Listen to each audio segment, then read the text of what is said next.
नमस्कार, मैं डॉक्टर अमिता जैन, सहायक आचार्य शिक्षा विभाग, जैन विश्व भारती संस्थान, लाडनू।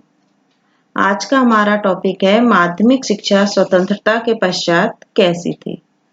स्वतंत्र भारत में नियुक्त की जाने वाली निम्न समिति एवं आयोगों ने माध्यमिक शिक्षा को गतिशील बनाने और उसको देश की परिस्थितियों के अनुकूल बनाने की चेष्टा की है। उनमें सबसे पहले समिति है 1948 की ताराचंद समिति। इस समिति ने माध्यमिक शिक्षा को जीवन उपयोगी बनाने के लिए निम्न सुझाव दिए, जिनमें पहला सुझाव है माध्यमिक स्तर तक की शिक्षा की अवधि 12 वर्ष हो, जिसमें 5 वर्ष का जूनियर बेसिक, 3 वर्ष का बेसिक और 4 वर्ष का हायर सेकेंडरी पाठ्यक्रम हो।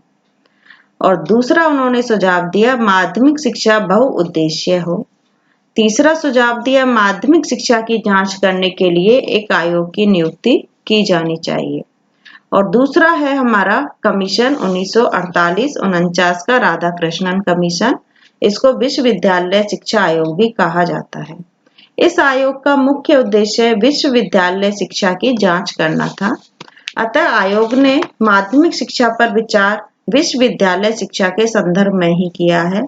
आयोग ने इस बात पर दुख प्रकट किया कि सरकार या जनता किसी ने भी भारतीय शिक्षा व्यवस्था में इंटरमीडिएट कॉलेज की महत्ता को महसूस नहीं किया है। इसका परिणाम यह हुआ कि संपूर्ण शिक्षा पद्धति में माध्यमिक शिक्षा सबसे निर्बल कड़ी है और उसमें सुधार की तत्काल आवश्यकता है।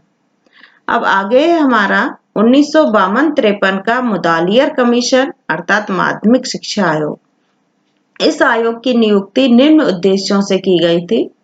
पहला उद्देश्य भारत में वर्तमान माध्यमिक शिक्षा के समस्त पहलुओं का अध्ययन करना और दूसरा उद्देश्य है माध्यमिक शिक्षा के निम्न पक्षों पर सुझाव देना, जैसे उद्देश्य, विषय वस्तु और उसका संगठन, प्राथमिक, बुनियादी व उच्च शिक्षा के साथ संबंध निश्चित करना, विभिन्न माध्यमिक विद्यालयों का पारस्परिक संबंध, माध्यमिक शिक्षा संबंधी समस्याओं के समाधान बताना, ताकि समस्त देश को उसकी आवश्यकताओं और स्रोतों के अनुरूप समान माध्यमिक शिक्षा मिल सके। और आगे है 1964-66 का कोठारी कमीशन। इसको शिक्षा आयोग भी कहा जाता है। इस आयोग की नियुक्ति का उद्देश्य सभी स्तरों पर तथा सभी पक्षों में शिक्षा विकास के लिए सिद्धांतों और नीतियों पर तथा शिक्षा के राष्ट्रीय प्रतिमानों पर सरकार को सुझाव देना था, सिवाय कानून और चिकित्सा की शिक्षा के। माध्यमिक शिक्षा के जिन दोषों की चर्चा पूर्ववर्ती आयोगों ने की थी, कोठारी कमीशन ने भी माध्यमिक शिक्षा को अब तक उन सभी दोषों से ग्रस्त ही पाया। अगला है मुक्त विद्यालय या ओपन स्कूल। जो बच्चे किन्हीं कारणों से विद्यालय जाकर शिक्षा प्राप्त नहीं कर पाते, उनको सुविधा के लिए मुक्त विद्यालय खोले गए हैं। पहला राष्ट्रीय मुक्त विद्यालय दिल्ली में वर्ष 1989 में खोला गया। राज्यों में भी ऐसे विद्यालय खोले गए हैं। राजस्थान में मुक्त विद्यालय 1992 में खोला गया।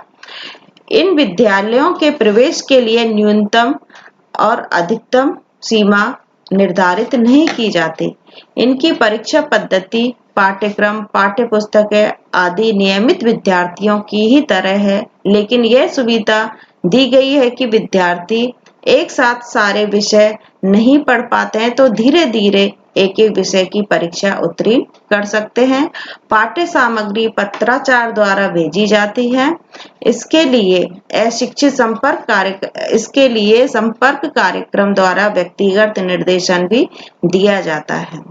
अब ये था हमारा माध्यमिक शिक्षा स्वतंत्रता के पश्चात कैसी थी, इसके बारे में अपन ने अभी जाना।